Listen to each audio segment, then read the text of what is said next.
Aaron Singerman here with Chris Aceto in Prague at the EVLS Prague Pro. Prejudging has just concluded, and let's go right into it, Chris. Let's talk about the Open then. Your boy, your guy, Sean Roden, comes in. I think it's a pretty clear cut once again, making it 3 in a row, just like you predicted. And it looks like the European Demolition Derby is coming to a close. It's the Triple Crown, also known as the European Demolition Derby, also should be known as the European Absolute Exhaustion Tour. Yeah. Because, I mean, you saw Sean up there. And some of the other guys. These guys are beat tired. Sean's totally tired. This is his, third, fourth, fifth, sixth show of the year, trying to peak for all of them. I've said it before, you can peak on paper, but peaking in person is always difficult. But he looked great here, and I had him winning. Let's talk a little bit about next down the list. In my opinion, second place, Dennis Wolf. Are you agree with the second place? I had Dennis second. I actually had Johnny Jackson second for sure until they compared them. And I don't know if it's because they didn't put Johnny next to Roden. They had Dennis Wolf next to Sean Roden, so you got a better comparison than Johnny. But I would have liked to have seen the matchup of Johnny next to Roden. That said, I think because they had Roden kind of separate or next to Wolf, I had Wolf second, Johnny Jackson third. Well, from the call-outs where they were placing them, it definitely seemed like they were leaning towards Dennis Wolf. Dennis Wolf was obviously bigger, had a lot more muscle. Johnny Jackson, though, comes in, like we were saying, the best that he has, in my opinion, and in your opinion, all year long. Absolutely. His upper body is freaky from the front, freaky from the back, and his legs, since he's in shape, his legs look way, way better. When he is 100% on, the lines, especially from the back, his legs look very good. Yeah, this is the best Johnny Jackson of 2012.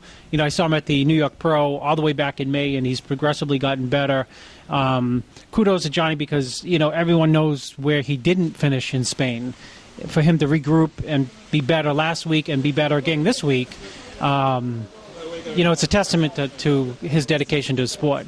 Do you think if they rejudge tonight and they do count it for 50%, do you think that Johnny Jackson could possibly pass Dennis Wolf and be second place? I absolutely agree with you. Yes, he could. If they judge 50% again tonight, I can't imagine it being like Wolf and then Johnny Jackson. It's got to be really tight between those two, so anything can happen. Okay, let's talk about fourth, fifth, and sixth, and I guess this is the most up in the air of these guys we've mentioned so far.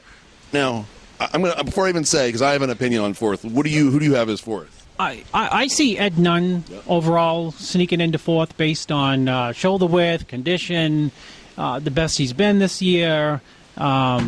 He's improved. I'm a condition guy and I'm a structure guy too. And I'm a size guy. I like it all, but I think what Ed Nunn, why he should be there is because he has the structure and he has the condition and he really opens up on the shots. And he had the condition ahead of Tony and the other guys who he was compared with to solidly or put him in fourth place. I think that we're finally going to see in snowy Prague. We're going to freezing snowy Prague. I think we're going to finally see Ed Nunn rewarded, the most underrated bodybuilder of 2012 for sure.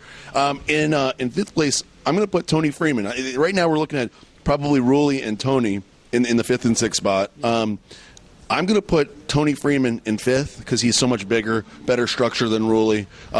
We're looking at Rulli's legs. Rulli's legs just look very slight, especially compared to somebody like Tony's or any of the guys up there, Sean. Even compared to Johnny Jackson, who gets knocked for the legs all the time, Rulli's legs are smaller. Yeah, well, I've talked to Guru Hamza about that, and I think Guru Hamza is going to get with him and put together a quad routine. But seriously, Rulli was flat here. Freeman was, tired, looked watery from behind. The funny thing is, we're talking about Rulli for sixth place, and this is actually probably a better Rulli than we've seen lately. Yeah. But we didn't talk about Robert Prokowitz. And we're getting slowed on. We're getting really slowed on now. Let's take a step. We're going to move back this way a little bit. Structure aside, he was hard enough for me in my book. He could have been up there higher, for sure. Absolutely be up there higher, pushing Nunn. And, he doesn't have good condition. He has spectacular condition. His problem will always be that he has a very, very large waist, very wide waist, too. So let's talk about the 212, Chris. I think that's enough for tonight. Tonight we'll re-go over all this, hopefully get some interesting placings. But for the 212, your guy, Eduardo Correa, battling it out with Flex Lewis. This was a tough one. I'm gonna go with my opinion first because I think I know what you're going to say. But you never know. Chris is honest. I'm gonna go Flex Lewis. Eduardo Correa is definitely bigger. He is as sharp as possible. I mean, he has his condition on. His color was right. His posing was good. You know, it just comes down to Flex Lewis is just a prettier package. And Flex Lewis still he looks about 10 pounds smaller than Eduardo. I don't know if that's the case, but he looks about 10 pounds smaller. But that aesthetic, it's just put him over the top in my mind. Yeah, no, I think Flex Lewis from when he comes out by himself, he's unbeatable. I thought he was spectacular when he first came out by himself, just like last week. And he's spectacular in the comparisons, too. And his strength, obviously, is standing relaxed and just the roundness to the quads and the roundness to the delts and arms. He's got the best total package, most muscular in the show. He's got some really good shots. What shots? Let's do the Chris Aceto technician small T technique. Yeah. Okay, let's go shot for shot. Eduardo beats him. Would you say let's start with the most muscular. He loses, right? He loses to him. I would give the edge to Flex Lewis. That's his best shot. Flex's shot. But at the same time, I can see people who like condition. I mean, it's a bizarre shot for Eduardo, but I would go with Flex Lewis. How about abs, the crunch shot? Not Eduardo all day. Okay. Front double bicep. Flex on the shape. I'm going to give it to Flex. Yeah. All right. Side tricep. Flex doesn't hit one, but Eduardo for sure. I'm going to give that to Eduardo because Flex is actually kind of a. If you take a look at it, it's almost like he's doing a abs and thigh shot with an arm behind him. It's a stance what he does in the lineup, but with the. Okay, let's go for the back shots. Rear double bicep, rear lat spread. Correa. To me, it looks like you're going with Correa right now. We're dissecting because you win every single shot does not mean you're the better bodybuilder too. Package. You can win 5 of the 6 shots or whatever it is, but still not be the winner. I'm fully aware of that. But if you break it down, right, he's looking pretty good. He's looking pretty good. Yeah. All right, let's talk about side chest. Side chest. You tell me. I don't like how Flex hits his side chest. He doesn't do it right for me. So I guess I'm going to go with Eduardo on the side chest. Eduardo looks very big and thick from the side. Anything from the side, he looks big and thick. So on paper, Eduardo, and actually watching the show, Eduardo. But I agree 100%. You know what? This is the toughest show to call between those two because Eduardo is so hard and so big, and Eduardo and Flex Wheeler is Flex Wheeler.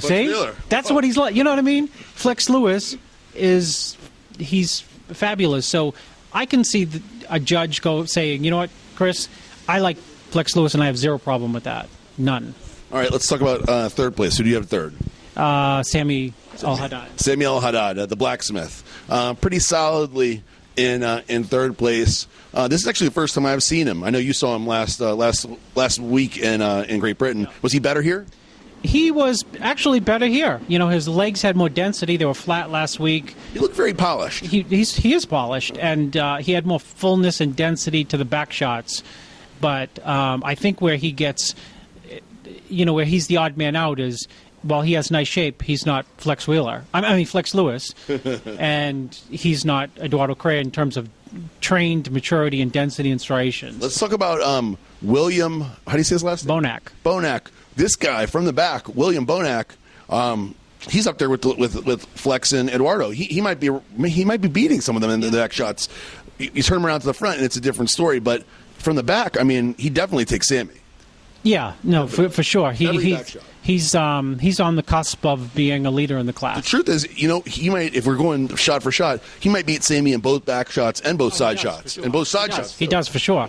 I mean, when they called those guys out, when Sami was in the lineup with Bonac, there were shots for sure where your eye goes to Bonac.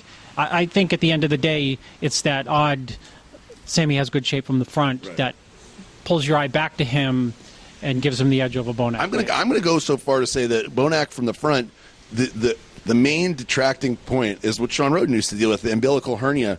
And you're looking at him on stage, everything, your whole sight line, everything focuses right to here, right to the point where it's popping out on his stomach. I almost think that if he gets rid of that, maybe shaves his head, he's up there at the very top. What's wrong with his head? I don't know. He's got a lot of hair that's just kind of all over the place. He's got like a Kai Green. I was going to say, other bodybuilders get away with it. He's got a little more. He's almost got like a... Okay. I missed it because I was so enthralled with the physique. Actually, I missed it. Yeah, how's that? There you go. Then maybe it's just me. Maybe he doesn't need to do anything. So that is... I'm not going to even go into bikini with you. I'll just say that Justine Monroe looked like she has this pretty solidly. The best butt in bikini. In Prague. Definitely in Prague. Maybe the best butt in the world. So... that's it for here in Prague, snowy Prague. We'll be back in a few hours for the night show. For Chris, the technician Aceto, Aaron Singerman, RxMuscle.com.